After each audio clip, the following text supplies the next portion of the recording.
반갑습니다. 교육 백과사전 15번째 시간 시작하도록 하겠습니다. 네, 반갑습니다. 반갑습니다. 네, 교육 백과사전은 박시영TV와 교육언론창이 함께 협업으로 추진하는 방송입니다. 벌써 15번째 시간을 맞이했네요. 교육 이슈 정말 중요합니다.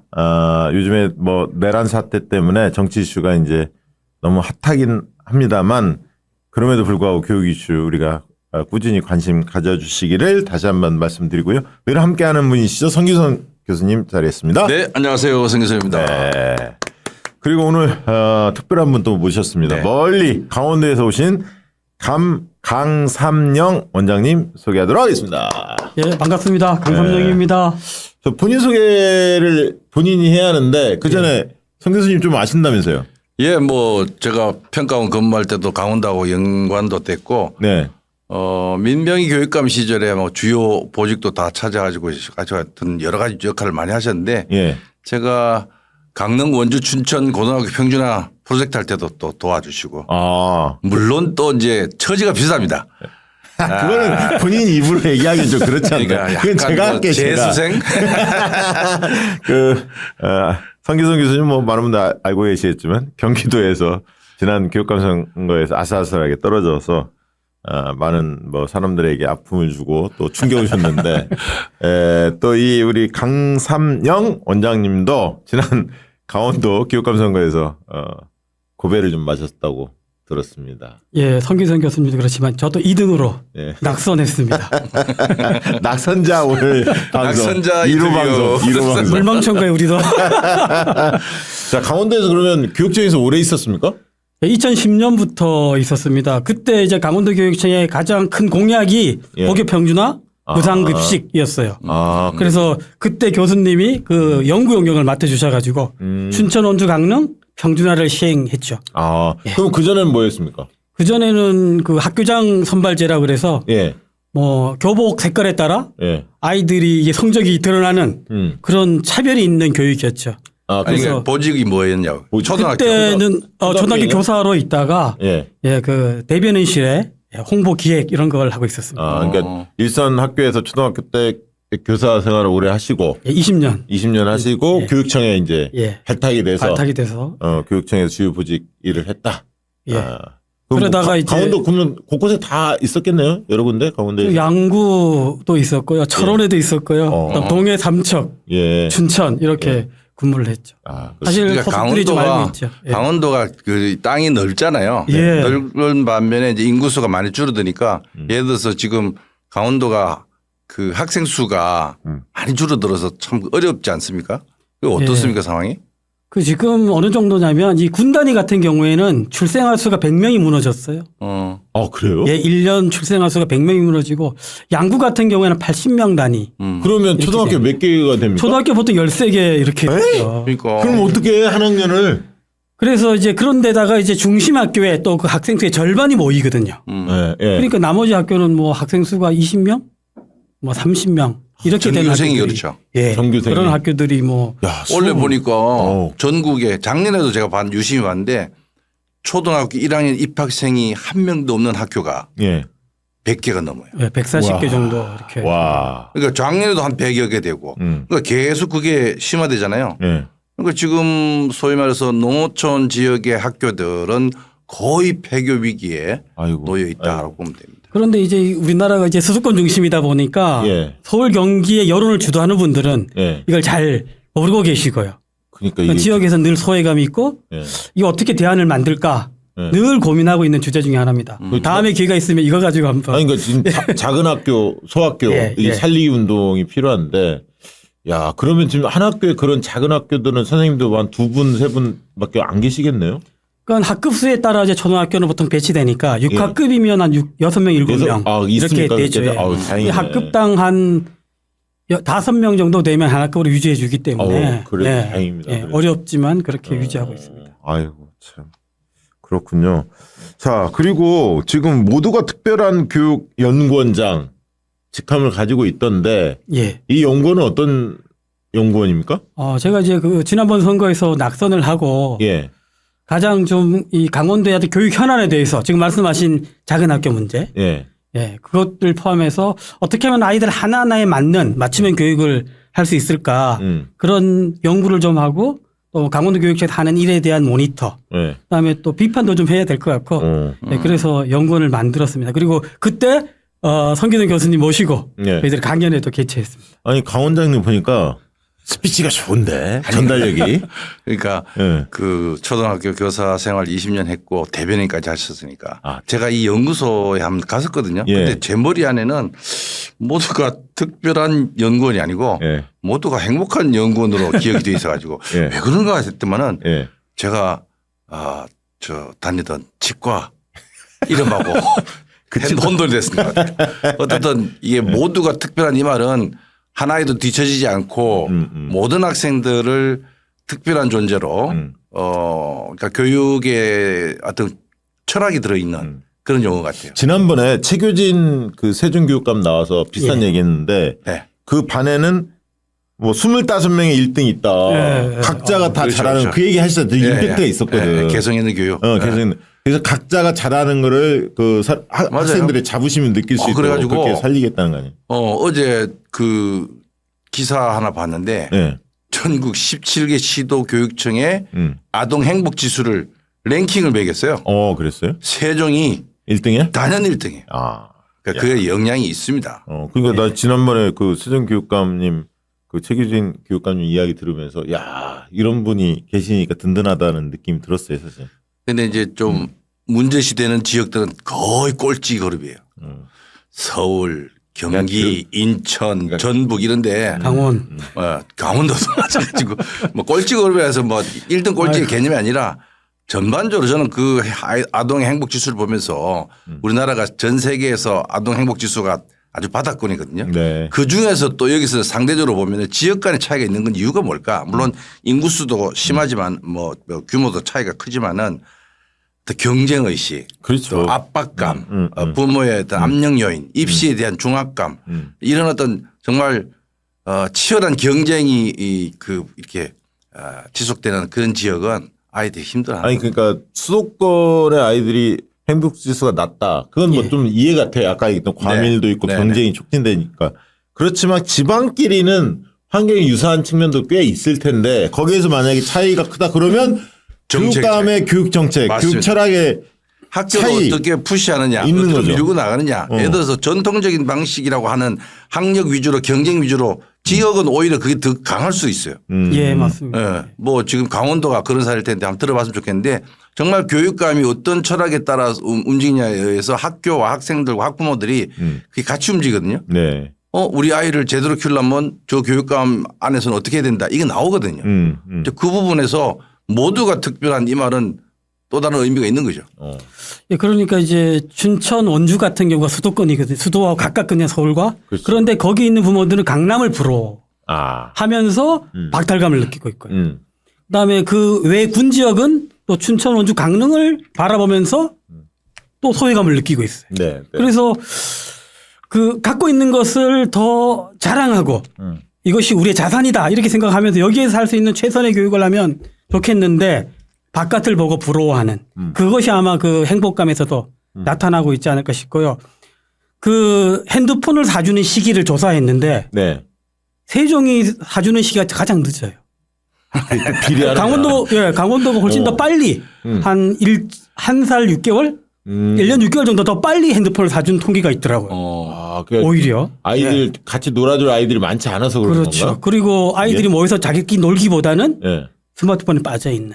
어느 정도 규모가 돼 같이 노는데 너무 아이들이 그런 영향도 그럴 수 있어. 진짜. 그리고 부모님들이 그 뭘 못 해주면 그 못 해주는 그것을 핸드폰 같은 걸 사주는 걸로 그러니까 이런 나이. 대신하려고 하는. 근데 잘 모르는 사람이 볼 때는 야 강원도는 자연이 좋고 막 이러니까 막 뛰어놀 수 있잖아.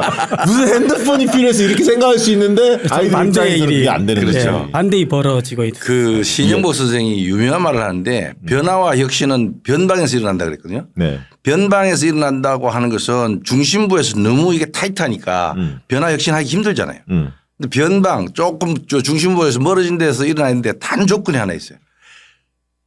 열등감을 가지면 안 된다. 예. 그러니까 자부심을 가지고 자기 삶에 대한 주체의식 중심축을 갖고 있어야만이 새로운 어떤 패러다임의 변화에 주인이 된다는 얘기하는데 저는 강원도 교육이 그런 쪽으로 좀 자신감을 가지면 좋겠다는 생각이 드는데 예, 지난 교육이 안 사실 그런 거죠. 12년 동안 강원도 교육청이 앞서서 했던 일들이 있거든요. 근데 그것이 이제 사실 이슈는 되지 않아. 이슈가 되지 않아서 더 많은 걸 할 수도 있었어요. 그 민병희 교육감 시절 말씀하신 거죠? 예. 진보 교육감이 잘해왔는데 예. 지난번에 이렇게 맞습니다. 그거죠. 수도권을 부러워하는 그 시선을 저희들이 채워주지 못한 부분이 있는 거. 거기에 대해서는 좀 반성을 하고 있습니다. 네. 두 분 모셨으니까 이 좀 무거운 이슈이긴 합니다만 이 이슈를 좀 먼저 한번 좀 다뤄봐야 할 것 같습니다. 지난 10일 날 굉장히 충격적인 일이 일어났습니다. 우리 하늘양 네. 이 참 끔찍한 일을 겪었는데요. 대한민국이 사실 충격이 다 빠졌죠.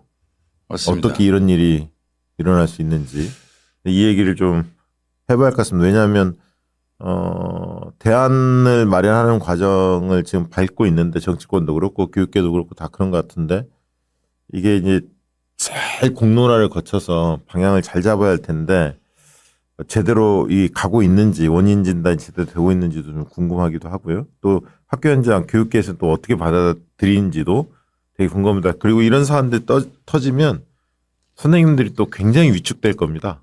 선생님들도 굉장히 혼란스럽고 또 한편은 또 학부모님들 걱정도 훨씬 더 커지죠. 그래서 다들 바라보는 처지에 따라서 입장이 조금씩 다를 텐데요. 지혜롭게 방안을 잘 강구해야 하지 않을까 싶습니다. 그래서 이 얘기 좀 들어가 봐야 할 텐데 어떤 분이 누가 먼저 포문을 좀 열어주시겠습니까? 하느님. 뭐 일단 뭐 각자 의견 말하기 전에 예. 지난번에 우리 여기 교육백과사전에 출연하셨던 그 김현수 교수님이 글을 쓰셨는데 참 그 명지병원. 네네네. 예, 예.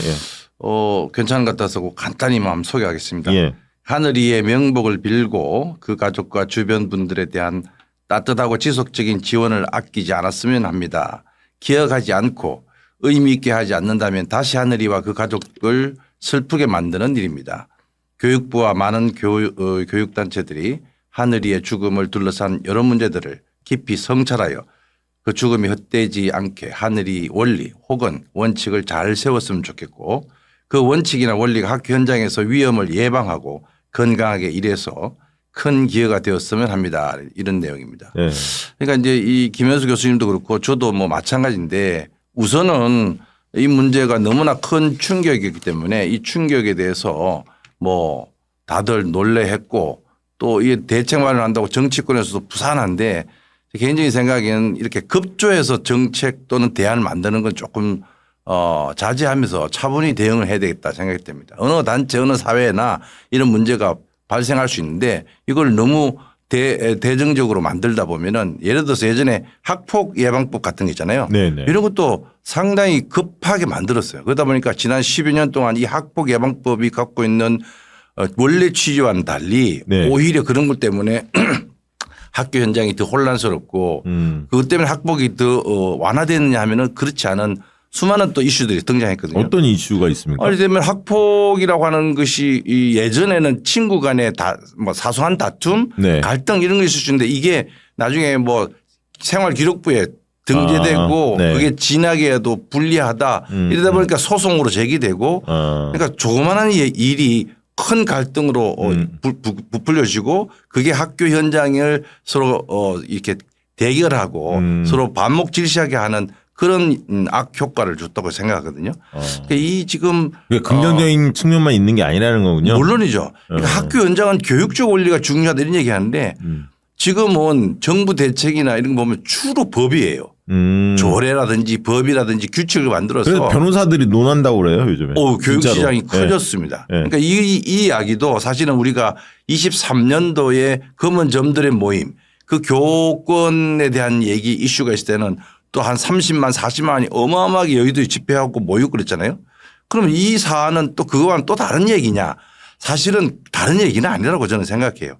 그러니까 교권도 보호하면서 학생의 인권이나 학생의 어떤 안전한 어떤 교육권을 보호하고 학부모들 시각에서도 정말 안전한 학교가 돼야 된다는 걸 누가 그걸 반대하지 않는데 이걸 급작스럽게 만약에 법으로 만들어 버리면은 또 법 조항 자체가 무슨 배제 원칙을 어떻게 한다든지 복직할 때 뭐 무슨 조건을 강하게 한다든지 또는 무슨 뭐 부적격자들을 직군에서 면직시킨다든지 이런 식으로 들어가면은 그 절차에 대한 승복을 과연 할 수 있을까. 교직 문화 자체, 학교 문화 자체가 왜곡될 수 있는 위험성이 매우 높기 때문에 이 법안 만들 때는 학부모, 교사 또 뭐 학생도 마찬가지로 참여해서 정말 그런 부작용이 일어나지 않으면서 지금의 불거진 문제를 해결할 수 있는 그런 방법으로 가야 된다는 생각이 듭니다. 진짜 현장에서는 이런 특히 이제 초등학생을 가르치는 초등학교 교사 같은 게 특히 초등학생이 이 대항을 할 수가 없잖아요. 어떤 예. 그 위험이 닥쳤을 때. 그래서 더 걱정이 아마 부모님들 클 것 같은데 이런 정신질환을 앓고 있는 그런 사람들은 어느 직군이든 다 존재하기 마련인데 실제 학교 현장에서 어떻게 지금 하고 있습니까? 그런 뭐 좀 선생님 중에 아프다, 정신질환을 앓고 있다 이러면 그 뭐 예를 들면 어떤 조치를 취하는 게 뭐 어떻게 지금 작동되고 있나요? 저는 처음 이 소식을 들었을 때, 이 사건을 들었을 때 가장 먼저 떠오르는 것은 그 상황에서 한 일이 얼마나 무섭고 그렇죠. 공포스러웠을까 네. 이 생각이 들었습니다. 막 그냥 그 저릿저릿한 느낌? 네, 네. 그리고 그 아이를 찾아 헤매던 그 부모님들은 네. 또 어땠을까? 네. 이런 생각을 들면서 들었어요. 그래서 저도 이제 1학년 담임을 해본 적이 있거든요. 네. 사실은 그 동심, 그 천사 같은 아이들, 그 아이들이 가끔 욕심을 부리기도 하지만 그거는 아주 본능적인 일이거든요. 네. 그런데 이 교사가 그것을 이용한 것이 아닌가. 이 천사 같은 동심을 이용한 것이 아닌가. 이런 원망이 먼저 들었습니다. 그리고 제가 사실은 강원도교육청에 있을 때 그 교원정책과장을 했었거든요. 네. 교원정책과장은 그 임용부터 시작해서 임용, 그다음에 전보, 승진, 그다음 징계 이런 걸 다 할 때 이 질환교원에 대한 문제가 불거졌고 그때 사실 지금 교육공무원법이나 국가공무원법에 보면 이렇게 신체적, 정신적 질환이 있는 분들에 대해서는 휴직을 공고할 수 있는 그런 조항이 있고요. 본인이 이분들이 만약에 그거 응하지 않으면 어떻게 해요? 권고를 했는데 응하지 않는다. 그러니까 이제 이게 처음에 불거질 때는 예. 이것이 관련 사안이 올라오는 거거든요. 그러니까 교장 선생님이나 예. 학부모의 민원이 올라오는 거거든요. 민원이 올라오면 그걸 조사를 나가서 그게 징계 사안이 될 수 있는 문제. 예를 들면 그런 문제로 아이를 뭐 아동학대를 했거나 무슨 동료 교사와 갈등이 있거나 복무를 똑바로 하지 않았다. 이런 민원이 올라오면 그것을 직권으로 조사를 하고 네. 그것이 이런 신체 정신적인 문제로 불거졌다 그러면 징계를 받을 것이냐 아니면 휴직을 할 것이냐 이렇게 해서 공고를 했던 그런 경험이 있거든요. 근데 지금 걱정은 뭐냐면 사실 그 특히 이제 이런 아이들을 상대로 하는 직업에 종사하시는 분들은 이런 정신질환이나 이런 것들을 뭐 정기적으로 뭐 1년에 한 번이든 뭐 다 받게 해서 의무적으로 뭐 그걸 검토할 수 있게끔 한다든가 아까 말씀하신 대로 무슨 사건이 일어나고 학부모가 그거를 뭐 민원을 내고 이래야 사실은 적발이 되니까 그때 이제 조치를 취하는 거잖아요. 지금 제도는. 지금 제도로는 그렇죠. 진짜 그게 네. 그러면 늘 예를 들면 뭐가 불거져서 생기는 거란 말이죠. 그리고 사실은 그 지역에 가면 네. 이제 그런 분들에 대한 세평이 돌긴 돌아요.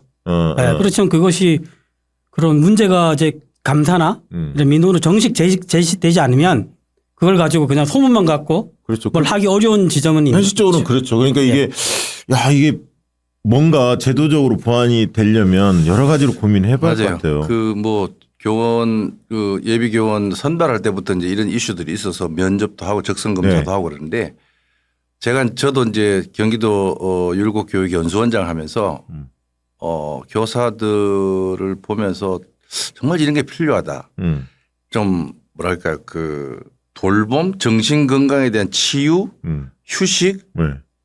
이게 공간이 없어요.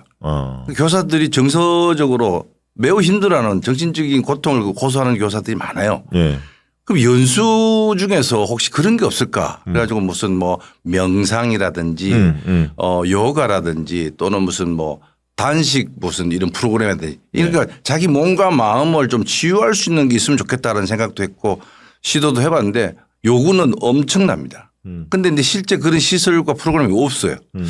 그런데 이제 그 다음에 코로나로 인해서 학생들이나 교사들이 이 코로나로 인한 그 후유증이 훨씬 그런 문제를 더 증폭시키잖아요. 네네. 지금 우리가 경험하고 있는 바가 그 영향이 있다고 저는 생각해요. 학생들 안에서도 이런 문제가 상당히 있거든요. 그런 이런 부분에 대한 좀 더 적극적인 처방을 하고 치유하고 자기 회복할 수 있는 그런 뭐랄까요 그 권리 또는 기회 같은 것들을 만들어줘야 되는 것 같고요. 어떻든 이게 이제 교사 단체들이나 학부모 단체는 서로 다른 이견을 가질 수 있는데 그걸 무슨 갈등의 어떤 그 모습을 더 키우는 방식으로 가서는 절대 안 되고요. 적어도 이 치유를 중심으로 하되 지금 말씀하신 사전 체크할 수 있는 방법이 뭘까? 그리고 그것이 과연 지금 뭐 질환교원 심의위원회라는 게 있는데 네. 거의 작동을 안 해요. 형식적으로 맨날 위원회만 만들고 이렇게 할 게 아니라 그런 좀 이상 증후가 있는 사람들에 대해서 어떤 조치할 수 있는 절차라든지 그런 프로그램들을 마련하는 걸 좀 더 관심을 기울여 줘야 된다는 생각이 듭니다. 진짜 고민이에요. 옛날에 그 감정 노동자들 문제가 많이 네. 불거졌을 때, 그러니까 흔히 말하는 뭐 콜센터에서 일하시는 분들 네. 쌍욕하고 막 이런 게 있잖아요. 이게 굉장히 사회 문제 됐었잖아요. 예. 다음 소위 그 영화도 나왔었고. 그러면서 사실은 그런 게 막 일어나면 약간 뭔가 그렇죠. 그 제도적 보완 장치가 이루어지거든요, 사실. 반짝 어떤 반짝, 대응책만 하고는 그냥 끝나거든요. 그게 이제 뭐 아까 이야기했던 대징적 맞아요. 이 뭐 조치인데 느끼면은 진짜 건강검진들 뭐 우리는 비전문가니까 그냥 얼핏 든 생각은 건강검진만 1년에 한 번 받을 때 네. 그 정신질환 부분들은 예를 들면 선생님들 같은 경우는 그렇게 뭔가 제도적으로 맞는다든가 한번 검진을 받게 해서 뭔가 조금 앞단에 뭐가 있어야 할 것 같아. 뒷단에 뭐가 발견됐을 때 이 하는 거는 맞아요. 이 사후 근데 그게 그렇죠. 예. 전체 교사를 대상으로 뭘 한다는 거는 예. 그 반기기 어려운 모두를 이제 그런 잠재적인 어떤 이렇게 볼 수가 있기 때문에. 근데 제가 그 교원적 철거장 할 때 정말 이렇게 해서 이 선생님을 상담하고 공고하고 해서 끝에는 이분이 이제 돌아오지 못하게 됐어요. 왜냐하면 돌아오려면 또 진단서를 끊어와야 되는데 그때 저희들이 하는 방법은 교육청에서 지정하는 병원에 의사의 진단을 받아와야 되는 거예요. 그러니까 정상적인 근무가 가능하다. 이 진단을 받아오려면 교육청에서 지정한 병원. 근데 이번에 하늘이 사건을 보면 그런 과정이 없었던 것 같아요. 그러니까 처음에는 6개월의 진료가 필요하다. 이렇게 진단을 한 의사가 20일 만에 다시 정상 근무가 가능하다. 이렇게 해서 학교로 돌아온 거거든요. 그러니까 이런 부분에 대해서 교육청과 어떤 MOU를 맺고 그 교사의 그 복직이 가능한 그 부분에 대한 철저하게 좀 검사를 할 수 있도록 하는 시스템을 만들면 일단은 이런 문제를 조금이라도 해결할 수 있지 않을까. 이게 진짜 교육청의 역할이 그래서 중요한 것 같아요. 중요해요. 선생님들 관리할 수 있는 아까 이제 원래 이제 학교장이나 교감 선생님이 이런 역할을 해주면 좋겠지만 쉽지는 않아 보이잖아요. 예. 그러니까 이제 지금은 국회 뭐 하늘이법이라고 해서 5개 정도가 올라와 있는데 그 대표적인 그 내용들의 핵심은 지금 말씀하신 전체 집단을 대상으로 한 검사예요. 근데 그 검사가 과연 실효성이 있을까? 뭐든지 하다 보면 형식적으로 빠질 경우가 있고요. 그것보다 이제 뭐 스케치하는 1차 검사는 다 하더라도 조금 더 심층적으로 갈 수 있는 그런 단계들도 마련해야 되고 그게 의무가 아니라도 옆에서 누가 권고를 해서 할 수 있도록 하는 오히려 자기 스스로 진단하는 것을 참여할 수 있도록 하는 분위기가 돼야 되고요. 그다음에 이제 지금 얘기한 교사를 둘러싼 그 교직 문화 중에서 교장, 교감이 그런 관리자들이 끊임없이 역할을 하고 여러 가지 어려움에 대해서 상담도 하고 지원하는 그러니까 교원 정책과가 인사 발령하고 무슨 승진시키고 이런 것만 하지 말고 교원들의 어떤 근무 여건이나 여러 가지 어떤 어려움을 지원할 수 있는 교원 지원과가 있어야 되고요. 그런 지원 프로그램들이 가해지면 그리고 우리 좋겠다. 보면 대학교 계시니까 대학 교수님들은 그 안식년이라는 개념, 연구년이라는 개념들이 뭐 10년마다 이렇게 주어지고 있거든요. 근데 사실 교사들은 그럴 기회가 없어요. 아파야지만 쉴 수 있고. 맞아요. 이 휴직이나 휴가 제도를 본인이 원하고 이런 절차를 간소하게 해서 한 10년에 한 번, 뭐 7년에 한 번이라도 뭐 한두 달은 어렵더라도 6개월 이 학기 단위로 그래서 교사들이 좀 쉼을 가질 수 있는 그런 제도를 좀 만들어주면 그리고 그것이 돈이 많이 든다 그러면 뭐 몇 번 정도는 무급이라도 그런 제도를 좀 만들어서 교사들이 좀 쉬고 싶을 때 좀 푹 쉴 수 있는 이게 참 그런 제도를 좀 같이 선행하면서 맞아. 이게 교사 그리고 나서 이제 들어올 때 이제 쉬었다가 복직할 때는 그런 어떤 그러니까 이제 제도를 좀 강구했습니다. 사실 사람을 상대로 하는 직업이 굉장히 힘들거든요. 그러니까 아이들 특히 이제 초등학교 아이들 같은 경우는 이제 너무 귀엽고 그 소중하지만 또 이렇게 흔히 말하는 뭐 이렇게 질서가 잡혀 있는 건 아니잖아요. 예. 천방지축 막 이렇게 여러 유형의 아이들이 있을 때는 스트레스가 있을 거예요, 꽤. 그래서 한동안 제가 기억하기로는 학생들이 힘드니까 심리 상담 뭐 전문 교사들을 학교에 배치한다. 이게 한동안 예. 화제가 됐었거든. 뭐 진로 적성 교육 못지않게 심리 상담. 심리 상담. 이게 이제 한동안 트렌드였어요. 제가 기억하기에. 마찬가지로 아이들뿐만 아니라 선생님들이 이제 힘들어진 시기가 된 거예요. 그러니까 선생님들도 심리 상담을 받을 수 있는. 맞아요. 그게 이제 제도적으로 뭔가 보완이 돼야 할 것 같아요. 그러니까 학교 단위가 됐든 학교 단위가 어려우면 교육 지원청 차원이 됐든. 교육적 차원에서 그런 거 해야 됩니다. 그러니까 교원들의 힐링과 상담을 전담하는 기구가 없어요. 연수원들로 뭐 구성되어 있지만은 연수 프로그램에도 뭐 있을까 말까 하는데 전문 상담 인력들이 지금 얘기하는 그런 현장으로부터 오는 소위 말해서 마음속에 있는 이 찌꺼기를 어떤 식으로 풀어줘야 되거든요. 그런데 이제 그게 안 되다 보니까 뭐 학교에서는 뭐 그런 걸 호소하면 무능한 교사라고 낙인 찍힐까 싶어서 다른 사람한테 부탁도 안 하고 자기 오롯이 혼자서 고민하고 해결하려고 그러다가 스스로 이렇게 번아웃 되는 경우가 많거든요. 그러니까 그러한 번아웃을 막기 위해서라도 제가 알고 있는 선생님 한 분도 그 연구연재를 좀 신청하려고 네. 그게 이제 전 교육 평생 이제 교직을 40년 한다 그러면 딱 한 번 할 수 있는 거예요. 그거는 이제 유급으로 하는 연구연재인데 그걸 신청했는데 탈락해가지고 너무 힘들어 하시는 분도 있고요. 지금 무급으로 하는 1년 동안 쉴 수 있는 것도 전 교직생이 한 번밖에 없거든요. 네, 그런 것들을 그러니까 그런 건 제도화 필요가 있습니다. 그러니까 10년에 한 번씩 유급으로 뭐 6개월 단위로 하든지 1년 단위로 하든지 그건 교육. 아니, 그러니까 돈 문제면 무급으로 해도 된다 이거잖아요. 예, 교사들에게 아니 나는 그 정도면 받아들일 것 같아요. 왜냐하면 보통 학부모들이나 유권자들이 볼 때는 국민들이 볼 때는 선생님들은 그래도 방학이 있잖아 이렇게 생각하실 수 있잖아요. 힘든 거는 있지만 한편으로 방학이라는 게 있다라고 생각하고 있기 때문에 뭐 유급으로 하면 저항이 있을 수 있기 때문에 무급으로 그렇게 한다면 충분히 지금 공감대가 무급도 있을 것 딱 같아요. 전 교직생이 한 번밖에 못하게 돼 있어요. 1년밖에. 그러니까 10년 단위로. 우리나라도 이제 선진국에 들어와 있으니까 그런 좀 선진적인 제도를 마련해야 되고요. 그다음에 앞서 얘기한 교원들 그 전문 상담이나 힐링 센터 이런 게 반드시 필요하고 또 한편으로는 이제 이런 그 교원들뿐만 아니라 우리나라 교육의 전체 질적인 수준에서 학생 수가 줄어든다고 해서 예산을 줄이니까 그런 것들을 못 하는 거예요. 그래서 오히려 차제에 좀 더 질적으로 우수한 교육을 위해서는 더 많은 투자를 하겠다. 이런 선언들도 해주면 참 좋겠다 생각이 듭니다. 매번 대선 때마다 듣는 얘기인데 뭐 교육재정 어떻게 하겠다 뭐 GDP 맨 이런 맞아요. 얘기 들었거든. 네. 지켜진 지 실천이 안 돼. 실천이 안 돼. 한동안 그 경제지를 중심으로 해서 초중등 교육에서 남아돈다. 예, 그래서 뭐 다르게 줄여야 된다. 그러니까 아이들이 지금 학령 인구가 줄어드니까 예산도 줄여야 된다. 뭐 이런 거잖아요. 원래 학급당 학생 수 뭐 1대 20 이게 이제 옛날에 있었잖아요. 목표가 그렇게 가고 있는데 예산을 줄인다고. 그러니까 그런데 돈을 써야 되는데 이 선생님들 위해서 우리나라가 사실은 그걸 안 쓰고 지금까지 있었어요. 교육은 그야말로 뭐 전시 상황 수준이라고 얘기할 정도로 너무나 열악했거든요. 그러다가 이제는 예산도 투입해서 정말 질적으로 올라가야 되는데 학생 수 줄어들어? 그럼 예산 더 줄일게. 이렇게 되는 거예요. 그러니까 이게 대한민국 인구가 준다고 국가 예산 줄이겠다는 말하고 똑같은 거예요. 그러니까 교육에 대폭 지원해야 학원에 쓰는 돈을 줄일 수가 있거든. 그럼요. 학부모들의 아이들을 그래도 뒤처지지 않게 맞습니다. 키우고 싶은 욕심이 있잖아요. 그건 뭐 불가피한 거 아닙니까? 사실. 근데 학원을 사교육비 너무 많이 나가요. 엄청나죠. 그걸 줄여줘야 돼. 27조가 27조. 공교육이 그걸 어느 정도 커버해 줘야 하는데.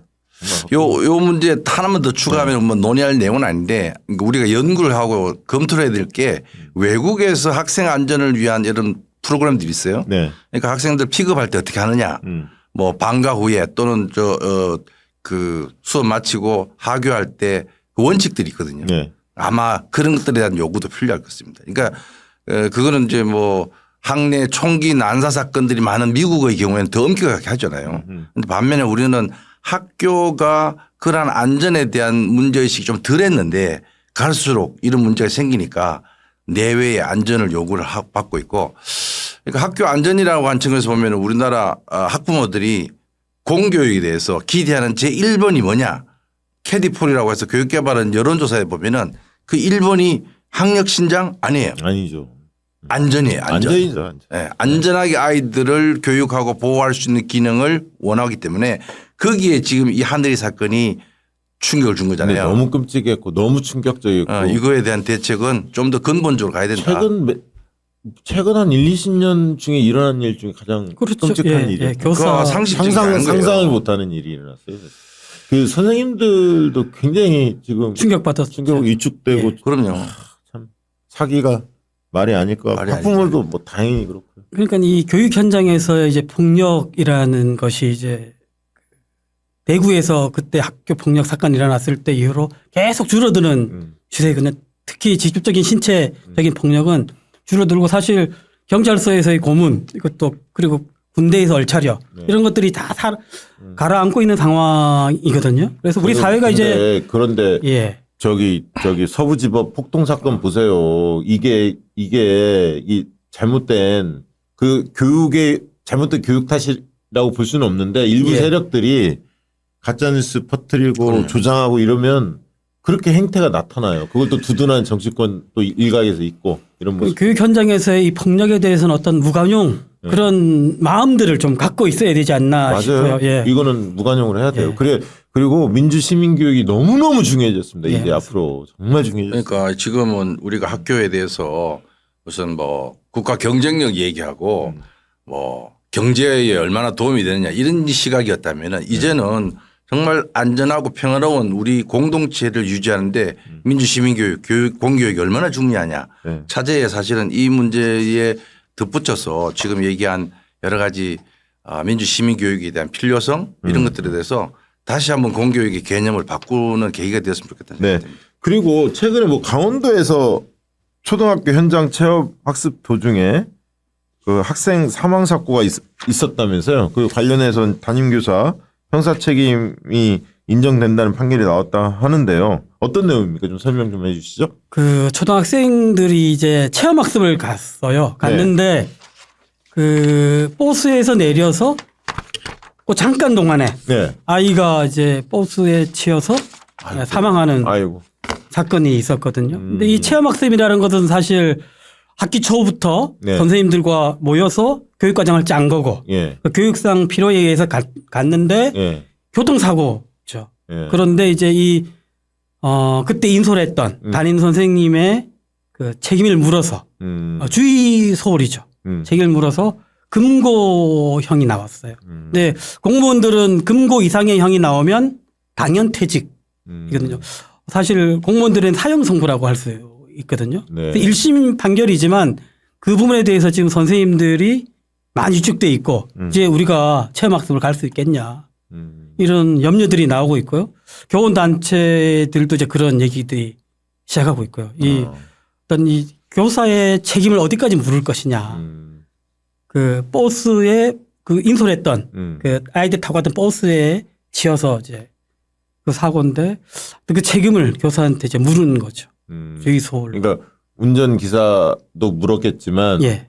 그분도 이제 금고형이 나왔고요. 선생님한테도 물었다는 예. 거군요. 금고 6개월 나오기 때문에 배제 징계가 될 수밖에. 그게 확정되면 배제 징계면 이제 해임 아니면 파면 돼야 돼요. 진짜 초등학교 체험학습 정말 많이 가거든요. 많이 가죠. 뭐 예. 숲 체험도 가고 뭐 여러 가지 체험도 가잖아요. 다양한 사실은 체험 학습의 프로그램을 보면은 정말 아이들이 즐겁게 그 공부하고 교실에서 배울 수 없는 그렇죠. 현장에 대한 경험들을 갖는 건데 이게 이 교사의 책임을 어디까지 물어야 될 것인가 이 부분이 지금 법원 판결에 의해서 금고형까지 나오니까 지금 말씀하신 것처럼 교사들이 이제 앞으로 체험 학습 못 가겠어.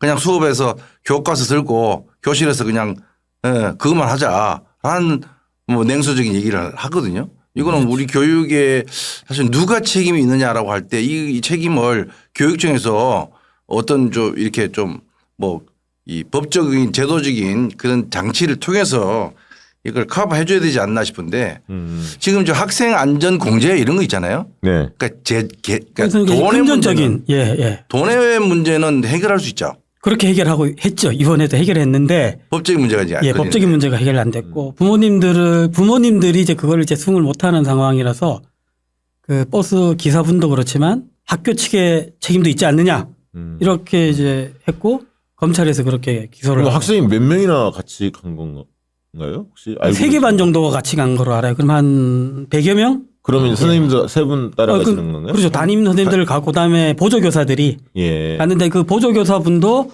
이제 기소는 됐었는데 예. 그분은 이제 무죄로 나왔고요. 아. 담임교사한테만 지금 금고형이 나와. 아니 진짜 한 분이 30명씩 인솔에 가기가 어렵죠. 어려워요. 관리하기가. 네. 초등학생들 같은 경우는. 쉽지 그러니까 않아요. 이제 네. 그 교장 선생님들 보면은 되게 뭐 새로운 행사를 하지 마라 그래요. 예. 왜냐 교장 선생님은 가장 사고만 안 사고 안 치게. 나게 네. 해서 자기가 네. 정년퇴임하는데 지장 없도록 그러니까 교육적인 발상은 아니에요. 그거는 뭔가 새로운 것을 추구하고 변화와 참여를 아이들에게 주려고 하면은 다양한 활동을 권고를 해야 되는데 교장 선생님들 보면은 약간 그 소극적인 자세인데 그 이유 중에 하나도 여기에 있는 거예요. 그러니까 그거에 대한 책임을 져야 된다. 학교에서 운동장 개방이나 이 교육시설 개방 경우에도 지역사회에서는 요구하지만 학교가 절대 그 문을 안 열어요. 안 열더라고요. 왜 안 열냐? 사고 나면 책임 네, 소재가 그 있으니까. 얘기하더라고요. 그러니까 학교 교육 활동이라는 게 뜀틀도 뛰어야 되고요. 네. 평균대도 해야 되고 네. 철봉도 해야 되고 네. 과학 실험도 해야 되거든요. 근데 그걸 하다 보면 다칠 수가 있거든요. 파나 같은 거 해보시면 조각도로 파나를 깎다 보면 손을 베일 수 있거든요.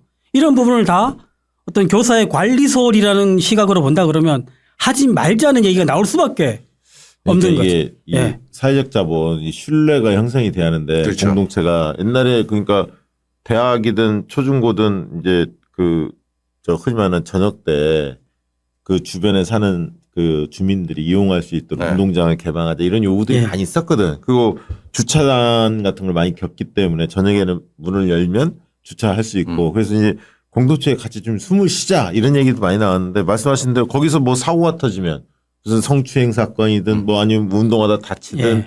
사고가 터지면 학교가 책임을 지니까 학교에서는 못 열겠다는 거예요, 사실. 맞아요. 예. 근데 이해를 못하지 않거든. 이해가 되는 측면이 있거든.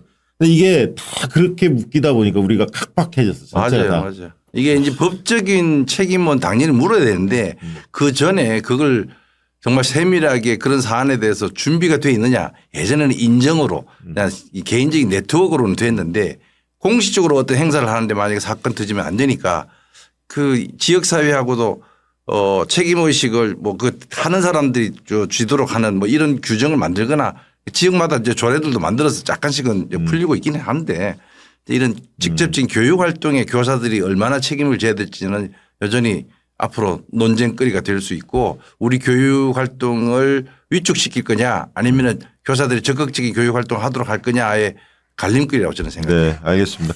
저는 이제 이 부모님들이 이 마음이 또 이해를 가는 측면도 있어요. 지금 초등학교 1학년 내가 입학을 하면 어떤 일이 벌어지냐면 외할머니, 외할아버지, 할아버지, 할머니, 이모, 고모, 부모 애 하나만 보고 있는 거예요. 그렇죠. 예, 예. 그러다 보니까 아이가 너무 소중한 거야. 그렇죠. 예, 우리처럼 뭐 5명, 6명 태어났다고 전혀 다르거든요. 그렇죠. 네. 그러다 보니까 학교는 그 시스템을 못 따라가고 있고. 예. 그러니까 이게 중국에서도 예전에 한 20년 전에 그걸 소황태자 증후군이라고 그랬어요. 그러니까 지금 얘기한 것처럼 한 집안에 애 하나밖에 없어요. 예. 그러니까 어른들 7, 8명이 뭐 설날 세뱃돈도 한 명이 7, 8걸 받는 거예요. 그런 것처럼 너무나 사실은 가정교육에서 자기중심적으로 성장해 왔는데 학교 와서 어떻게 처우받느냐. 학교에서는 정말 공동체 뭐 친구 뭐 이런 어떤 한 사회의 그 첫 경험하는 사회화 과정인데 거기에서 우리 애만 중심으로 보면은 뭐든지 문제 제기 안 할 수가 없는 거예요. 그 무슨 뭐 정서적인 폭력까지도 얘기하면서 학폭 관련된 또 정서 관련된 이런 피해까지도 법적으로 막 소송하는 정도가 됐으니까 이게 진짜 이게 부모님들이 정말 상막해진 거예요. 학교에 와가지고 우리 애는 우리가 알아서 하겠습니다. 우리 애는 내버려 두세요. 근데 걔가 옆에 친구들한테 악영향을 끼치면 그게 다 심각한 거예요. 그거는. 흔히 말하는 그렇죠. 교실의 네. 분위기가 이상해지는 거잖아요. 그러니까 교사는 아이가 이제 급식 시간에 김치를 못 먹는 아이가 있다 이러면 어떻게든 먹여보고 싶어가지고 먹이려고 애쓰잖아요. 그러면 애가 울 수도 있어요. 그렇죠. 근데 그걸 부모가 우리 애는 내가 알아서 할게요. 이렇게 말을 하면 교육적인 걸 차단시켜 버리는. 그러면 그런 아이는 이제 김치 포기자가 되는 거예요. 야, 그러니까 저기 영양사들 있잖아요. 예. 이게 배식할 때 네네네. 진짜 힘들겠어. 아이들 못 먹는 게 있잖아요. 그렇죠. 아이들 그거 네. 다 알아야 하잖아. 저는 그래서 이제 학생 수가 줄어드는 것이 약점이 아니라 강점이 될 수 있는 게 학생 개개인의 맞습니다. 성장, 맞습니다. 네. 역량 또는 특성 고려해서 이런 그 음식도 하고 그다음에 교육도 마찬가지예요. 수업도 교수 학습 과정에서도 개별화가 훨씬 더 진도가 나올 수 있는데 오히려 그 기회를 살리지 못하고 예산을 줄이고 예. 교사를 줄이고 그렇게 가서는 우리 교육의 희망은 별로 없다. 알겠습니다. 그게 제가 말하고 싶은 모두가 특별한 교육입니다. 김치로 설명하니까 이해가 잘 됩니다. 김치 포기자를 만들면 안 되잖아요. 좋습니다. 예. 자, 이 얘기도 좀 나눠봐야 할 것 같은데, 뭐 4월 2일 날 부산교육감 보궐선거 열려요. 네네네. 근데 제가 유심히 보면 보궐선거 사회들을 보면 교육감 선거가 유독 좀 많이 있어요. 최근 들어서 보면. 글쎄 말이에요. 왜 그래요? 그게 제가 보기로는 이 교육계에 있던 분들이 정치적인 어떤 행위가 되는 이 선거에 네. 익숙하지 않은 데다가 뭐 설마 이런 문제가 문제시 되랴 그러다가 자의반 타의반으로 선거법 위반하는 사례가 굉장히 많죠. 그러니까 17개 지금 아마 자료를 띄워보시면 알겠지만 17개 시도교육청 중에서 예. 지금 목화 5군데가 3분의 1에 해당되잖아요. 뭐 지난 10월 달에 서울 그 보궐선거를 했는데 그거는 뭐 선거법은 아니죠. 네. 그다음에 이제 부산 네. 지금 700만 원 예. 벌금을 받아서 바로 보궐선거 4월 달에 일어나게 했죠. 예. 저것도 이제 선거법 위반입니다. 사전 선거 조직 또는 뭐 학력 허위 기재 뭐 이런 사안이고요. 네. 전북은 지금 2심까지 있었네. 2심까지 했는데 100원 500만 원 받았네. 네, 저것도 뭐 허위 사실 유포 또는 무슨 뭐 총장 재임 시절에 했던 일을 잘못 얘기해 가지고 나중에 그 폭행 사건. 예, 뭐 폭행 관련된 사건에 거. 대해서 자기 안 했다 그러고 했다 그러고 하는 네. 그런 논쟁이고요. 그다음에 경북도 무슨 그 뇌물수수에 관련된 거고요. 네. 지금 이제 강원도는 또 우리 원장님이 잘 설명해 주시겠지만은 저거 역시 불법 선거운동 그다음에 뭐 금품수수 이 관련된 거라서 지금 1심이 진행 중이다라고 보고 있습니다. 그러니까 지금 5개 지역 중에서 4개 지역이 선거법 위반에 해당되니까 예. 선거법 위반이 엄청 큽니다. 예를 들어서 뭐 선관위에서 예산 한 10억 20억을 지원한 그 선거다. 그러면 선거법 위반하면 직도 상실되지만은 그 토해내야 돼요. 그 돈도 토해내야 되고요. 그것도 보궐선거 또 해야 되잖아요. 맞아요. 재정적으로도 엄청난 손실인데다가 국민의 신뢰에 대한 사실은 감점 요인이 되는 거예요. 교육자치 중요하다. 교육감 선거 중요하다라고 했는데 아니 지난 2012여 년부터 시작됐다 한 15년 됐는데 그 사이에 저런 선거법 위반 사례가 너무 많이 나오니까 차라리 그냥 임명제로 하자라는 얘기들 또는 뭐 도지사 시장과 러닝메이트 제로 하자. 그건 안 되지. 정당 추천제를 하자 이랬는데 그건 현실적으로 되지 않아요. 네, 그건 안 되는 예. 네. 적어도 주어진 뭐 대통령 선거 지금 뭐 탄핵되면은 대통령 선거 문제 있으니까 선거하지 말자 이럴 수는 없잖아요. 예. 그러니까 민주주의의 방식으로 예전에 간선에서 직선까지 왔는데 이 제도가 갖고 있는 문제점들을 좀 더 개선해 나갈 노력은 해야 되지만은 적어도 지금 현재 상황으로 보면은 교육감들이 네. 사실은 조심하고 또 예비자들도 조심해야 될 형편인 것 같습니다. 강원도는 어떤 상황입니까? 강원도의 상황을 보면 네. 지금 부산 교육감 네. 사전 선거 운동 예. 그게 700만 원 나왔잖아요. 예. 거기에 더해서 예. 지금 경북 교육감 예. 2년 6개월 징역형 나왔거든요. 구속은 안 됐지만 불구속이지만 예. 그 두 개를 합쳐진 혐의입니다. 아, 그래요. 예, 그러니까 혐의로 봐서는 가장 그 죄가 무거운데 재판의 속도는 가장 늦고 있는. 지금 그것도 아이러니. 1심만 끝난 1심도 안 끝난 끝났군요. 상황입니다. 근데 그 얘기 하시면서 굉장히 신나 하시네요. 아니 그게 지금 그 교육감 스스로가 이런 게 있다 보니까 그 지도력을 안 생기게 아니 그 내년 6월달에 교육감 선거 또 하는 거잖아요. 예, 그럼 예. 지금 벌써 거의 3년 가까이가 됐는데 야, 1심도 안 끝났다. 그러니까 선거법 이게 이슈인데. 사실 부산교육감 같은 경우가 혐의가 가장 가벼운 거예요. 그러다 보니 가장 빨리 혐의가 가벼운 사람은 빨리 재판이 이루어지고 그 혐의가 무거운 사람은 지금 더 오래 가고 있는 이것도 불공정한 것 같은 생각도 듭니다. 단순한 사건은 빨리 내는데 뇌물에다가 사전선거 운동이 더해지다 보니까 그런 까닭이겠죠. 그러니까 사전선거 운동 유형도 다양한데 이 강원도의 경우에는 뭐 어떤 조직을 활용했나요? 어떻게 되나요? 그 조직을 만들고 거기에 드러나는 거 보면 그 직책을 다 주고 네. 그 다음에 현직 교사가 그 SNS 담당 이런 걸 맡아가지고 현직 교사가 했던. 참여했다. 예. 그럼 그 현직 교사도 그 같이 재판 받고 있는 걸리잖아요. 예, 같이 재판 받고 있는 상황. 예. 그러니까 이제 이 그 교육감 선거에서 핵심은 사실은 사전 선거 해서도 안 되고 불법 선거 하지 않는 일반적인 그 선거 원칙도 있고 공무원의 선거 중립에 그 걸려서 교사들이 일체 움직이면 안 되잖아요. 거기에 그 부분에 지금 예, 문제가 거기에 있는 더해서 지금 그 자리를 미리 약속하거나 어떤 업체 그 공사를 네. 미리 약속을 하는 대가로 돈을 받은 것이 지금 드러나서 그러니까 그 자기가 혐의로 교육감 되고 나면 자리 주겠다. 예, 이런. 그다음 공사를 주겠다. 이런 약속을 하고 돈을 주고받은 혐의가 녹취가 나와서 지금 네. 그 녹취를 틀면서 재판을 하고 있는 그런 상황입니다. 원장님은 개인적으로 한번 이거 여쭤보고 싶은데 흔히들 이야기하는 원장님의 교육 철학, 예. 교육 비전 여쭤보면 뭐라고 답을 주십니까?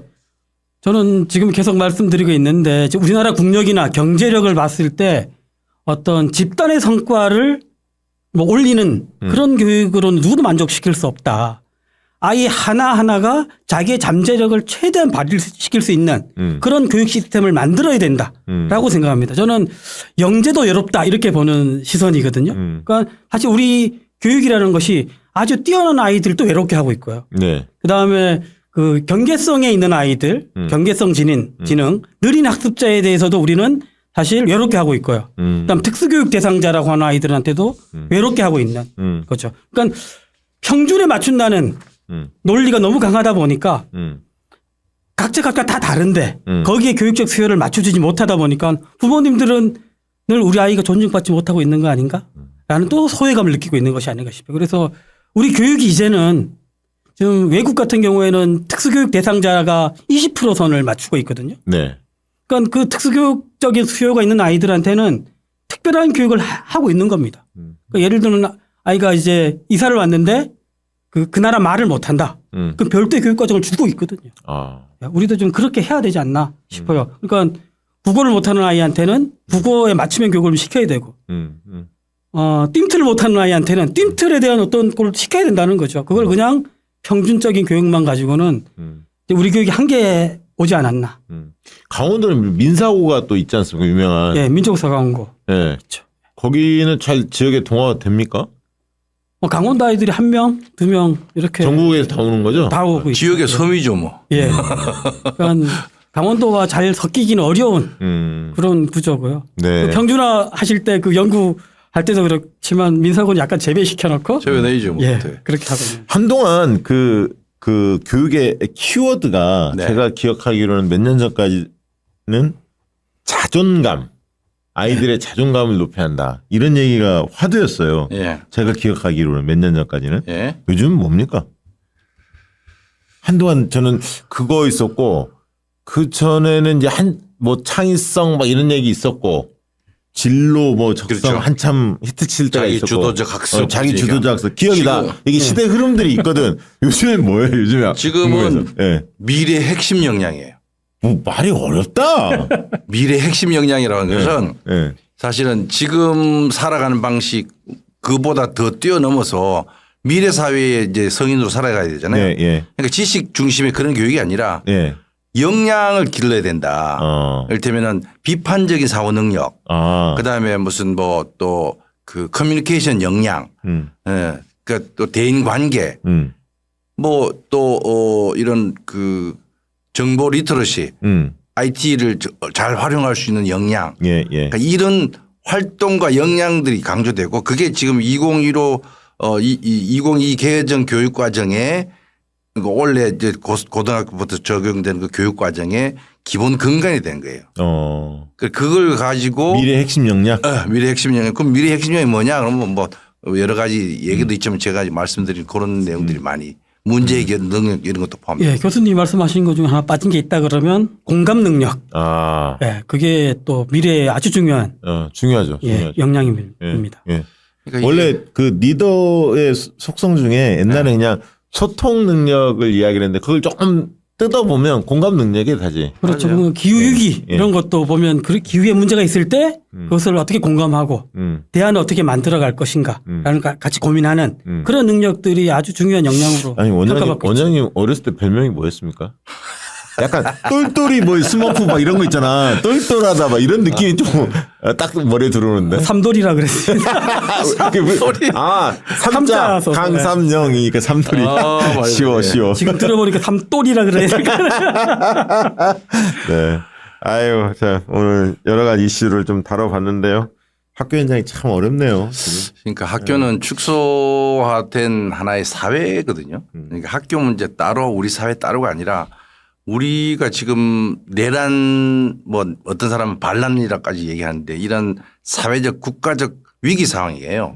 그 위기 상황에 오히려 국민들이나 또 각 기관들이 잠잠하고 뭐 평화로운 게 아니에요.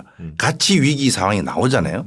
어쩌면은 학교 현장에서도 지금 여러 가지 어려움을 겪게 되고 있는데 정말 우리 사회의 이런 위기 상황이 빠른 속도로 좀 안정화되어야만이 네네. 각자 정말 정상적인 사회생활과 가정생활과 개인생활을 할 수 있을 텐데 학교도 조금 더 이런 혼란 상황에서 수업도 잘 안 돼요 솔직히. 그리고 미래가 어떻게 될지 우리 경제가 어떻게 될지 불안하니까 기존의 어떤 그 하는 방식 말고 다른 뭔가를 하려고 그러면은 훨씬 더 이 소극적으로 나가요. 그냥 하든 갑시다. 그러면 변화와 혁신 힘든 거예요. 그래서 좀 더 국가 사회가 안정화되면은 학교가 제 본분을 갈 수 있도록 네. 그런 분위기가 됐으면 좋겠어요. 끝으로 우리 원장님 멀리서 오셨는데 하고 싶은 말 있으면 하시죠. 제가 그 현장 교장을 한 적이 있거든요. 네. 태백에 있는 태백 미래학교라고 특수학교. 네. 그래서 한 1년간 교장을 하면서 그때 이제 학교에서 제가 이 세상에서 함께 살 수 없는 단 한 사람이 있다면 그 사람은 나를 때리는 사람이다. 이렇게 말을 했어요. 그러니까 장애가 있는 아이들도 그 다른 아이들 마찬가지로 이렇게 때리고 뭐 이렇게 하는 것이 있거든요. 이게 장애의 유무를 떠나서 나를 때리는 사람하고 나는 살 수 없다.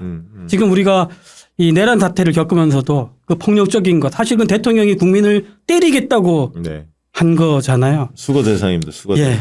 저는 수집 대상이에요. 그러니까 살 수 없는 단 한 사람이라고 생각해요. 그래서 지금 우리가 저도 윤석열은 같은 하늘 아래에서 살 수가 없습니다. 마찬가지입니다. 우리가 오늘 논의했던 그 일들이 그 우리 사회에서 이 폭력으로 남을 억누르고 폭력으로 다른 사람의 입을 막으려고 하는 그런 부분에 대해서는 우리 교육 현장에서부터 단호하게 좀 거절하고 아이들을 그 폭력으로부터 보호하고 그리고 그 아이들이 폭력을 하지 않는 그런 아이들로 키워냈으면 좋겠습니다. 뭐 보니까 왜 떨어졌는지 좀 이해가 안 됩니다. 예. 그렇습니다. 자, 오늘 교육백과사전 15번째 시간은 이것으로 마치도록 하겠습니다. 고맙습니다. 고맙습니다. 고맙습니다.